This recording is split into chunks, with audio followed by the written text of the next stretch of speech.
Hello guys, welcome to easy legal law. हम देख रहे हैं द इंडियन कॉन्ट्रैक्ट एक्ट 1872। इस वीडियो में हम देखेंगे कॉन्ट्रैक्ट्स ऑफ एजेंसी। ये कॉन्ट्रैक्ट एक्ट का लास्ट पोर्शन है। Meaning and definition section 182 deals with definition of agency, a relationship where one person agent is authorized to act on behalf of another to create or affect legal relation with third parties। तो agent कौन है? एक person है जो हमारे behalf पे कोई legal relation create या अफेक्ट कर सकता है with third party. Agent person employed to do any act और represent another in dealing with third party. तो जो अगर सपोज कोई इंश्योरेंस पॉलिसी के एजेंट रहते हैं, वो कंपनी की ओर से हमारे साथ लीगल कॉन्ट्रैक्ट करते हैं या फिर कोई लीगल रिलेशन क्रिएट करते हैं, तो वो एजेंट है। Principal person for whom the act is done और रिप्रेजेंटेड। तो जो अगर इंश्योरेंस कंपनी है वो प्रिंसिपल रहेगी और उसके एजेंट्स हमारे लिए उसके लिए काम करेंगे, वो एम्प्लॉयड रहेंगे उस प्रिंसिपल के लिए। मैक्सिम क्या है? क्वी फैसिट पर एल्यूम फैसिट पर से, he who acts through another acts himself. तो वो एजेंट जो एक्ट करते हैं उनके थ्रू ही प्रिंसिपल एक्ट करता है। Essential feature of agency, principles competency must be of majority and sound mind. Agent's competency, any person even minor or unsound mind can be agent, but principal is bound by his acts. Consent, free consent between principal and agent. Consideration not necessary. Section 185 state that consideration is not necessary between principal and agent. Authority to bind principal in legal obligation. Parties कौन कौन रहती है इसमें? Principal, agent और third party. Kinds of agent या फिर agency: general agent, special agent, universal agent. Mercantile agents: factor, broker, commission agent, del credit agent, auctioneer, banker. ये सारे मर्सेंटाइल एजेंट्स हैं। Agencies can be expressed, implied, apparent, by ratification, by necessity. Creation of agency: agency may be created expressly or impliedly. Example, by buying household necessities, agency by cohabitation। तो agency है ये expressly भी बन सकती है, impliedly. और उसका impliedly का जैसे कि एक रिलेशनशिप है, कंडक्ट है, सर्कमस्टांसेस है, वैसे वो इम्प्लाइड एजेंसी हो सकती है। By ratification, section 196 to 200, principal except unauthorised acts done on his behalf. By necessities, section 188 189 deals with by necessity when agent acts in emergency for principal benefit। Example, master of ship selling cargo। तो अगर कोई emergency situation है और उस principal के benefit को consider करते हुए प्रिंसिपल के बिहाफ पे अगर एजेंट एक्शन लेता है तो वो वैलिड समझा जाएगा।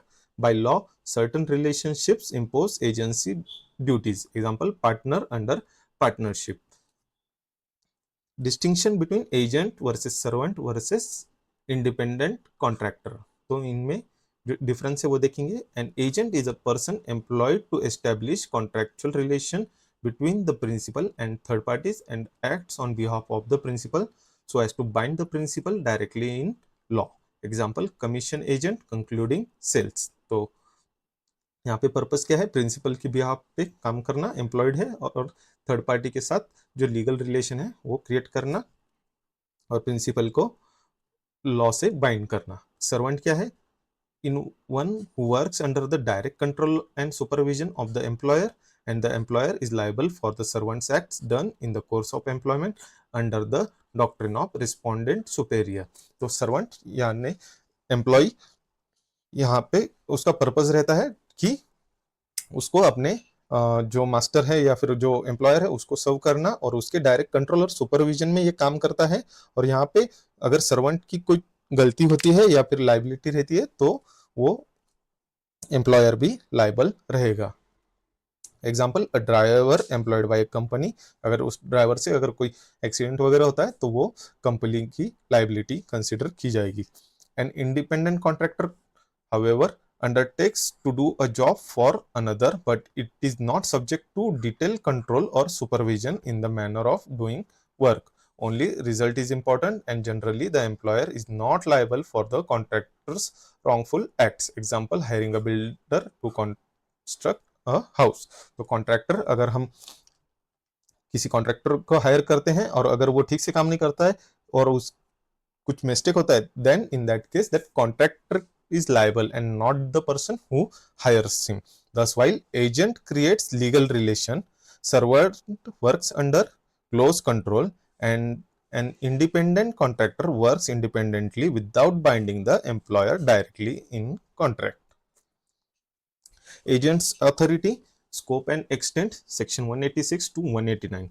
Express authority given explicitly by words. Implied authority from conduct, circumstances, or usual course of dealing.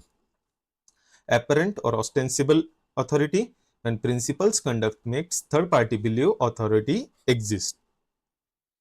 Authority in emergency, section 189, to protect principal from loss.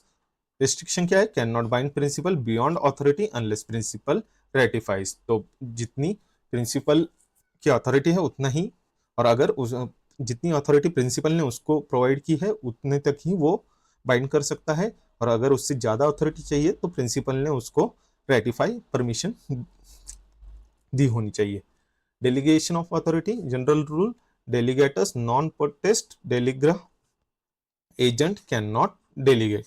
तो एजेंट मतलब इन शॉर्ट एजेंट और एक एजेंट नहीं कर सकता, principal रहेगा और वो अथॉरिटी डेलीगेट करके एजेंट रख सकता है एम्प्लॉय करके, लेकिन एजेंट सब एजेंट नहीं रख सकता unless and until there are few exception. तो एक्सेप्शन क्या है? 190 to 195 deals with exception of सब delegation. Custom of trade, ministerial acts, principal's consent, acts requiring professional skill, lawyer, broker in case of emergency. तो इन conditions में ही delegate किया जा सकता है, एजेंट डेलीगेट कर सकता है अपनी अथॉरिटी, और एल्स वो सिर्फ प्रिंसिपल का राइट है डेलीगेट करना. Sub agent, section 191, appointed by agent under authority of principal. Principal is bound to third party, agent is responsible to principal. Substitute agent, section 194, named by agent but appointed by principal directly. तो अगर agent को substitute किया जाता है, then in that case भले ही agent ने agent को सब्सटीट्यूट किया हो, फिर भी वो appointed by principal directly. Only principal is liable for substituted agents act. In that case जो सब्सटीट्यूट किया हुआ है उसके एक्ट को ही प्रिंसिपल लाइबल रहेगा. Rights, duties, liabilities of agent, section 211 to 221. Duties क्या है? Follow principal instruction, section 211. Conduct business with skill and diligence, 212. Render proper accounts, section 213. Communicate in case of difficulties, section 214. Not to deal on own account without consent, section 215 to 16. Not to make secret profit. जो basic criterias रहते हैं वही duties हैं agent के. Rights क्या है? Right to numeration remuneration, section 219. Right to retain sums received, section 217. Right of lien, section 221. Right to be indemnified for lawful acts, section 222 to 223. Liabilities क्या है? लाइबल फॉर नेग्लिजेंस और misconduct, section 210. Liable if exceeds authority, section 227 to 228. Liable if act fraudulently, section 238. Rights, duties and liabilities of principal. Duties of principal क्या है? To indemnify agent against lawful acts, section 222 to 223. To indemnify against consequences of act done in good faith, section 223. To pay remuneration, section 219. Rights of principal क्या है? To claim compensation for agent's negligence, section 210. To repudiate transaction if agent exceeds authority, section 227 to 28. To claim support profit made by agent, section 216. Liabilities towards third parties bound by act of agent within authority, liable for acts ratified by him, liable for misrepresentation or frauds by agent in course of business section 238. तो ये थी principal की liability towards third party. Personal liability of agent, personal liability क्या है agent की? Normally agent is not personally liable except foreign principal, undisclosed principal, pretended agent section 235. Person falsely representing as agent is personally liable, where trade usage or agreement makes agent liable when agents acts for principal who cannot be sued, minor, foreign or sovereign. Undisclosed principal section 231, both agent and principal may be sued. अगर principal को disclose नहीं किया गया है तो इन that case principal और agent दोनों को के खिलाफ कोर्ट प्रोसीडिंग की जा सकती है। Termination of agency section 201 to 210, modes क्या है टर्मिनेशन के? मतलब टर्मिनेट करना by act of parties, agreement, revocation by principal section 203, renunciation by agent section 206। अगर ये एजेंट या प्रिंसिपल अगर कोई रिवोक करता है then in that case there would be termination of agency by operation of law, expiry of time, completion of business, death, insanity of principal or agent, insolvency of principal, destruction of subject matter. Irrevocable agency, when agent has an interest in subject matter section 202 cannot be terminated to prejudice that interest. अगर agent का interest है subject matter में तो उस case पे अगर terminate नहीं कर सकते भले वो prejudice to that interest.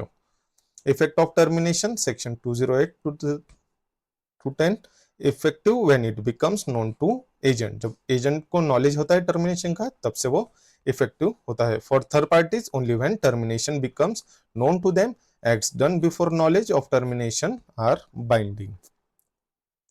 That was all for today. हमने कॉन्ट्रैक्ट लॉ कंप्लीट कर दिया है। अब सी you next video, next subject. Till then like, share and subscribe. Thank you.